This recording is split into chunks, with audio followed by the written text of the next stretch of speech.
How to retrieve deleted text messages in iPhone. Hello guys, this is Atticus and welcome back to another tutorial video. In today's video, I'll teach you guys how you can retrieve deleted text messages in your iPhone. So without any further ado, let's dive right into it.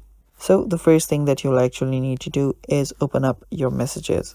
So if you've just deleted a message unknowingly, you didn't know what you were doing, you just deleted it mistakenly.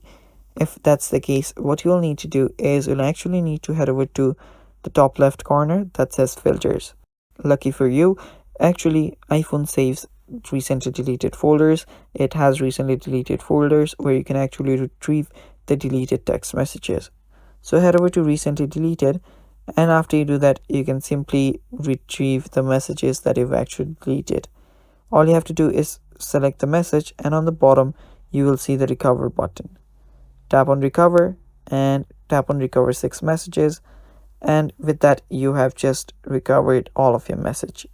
And it's that simple, guys. That is how you can recover your deleted messages on your iPhone. Thanks for watching. That is basically all for today's video.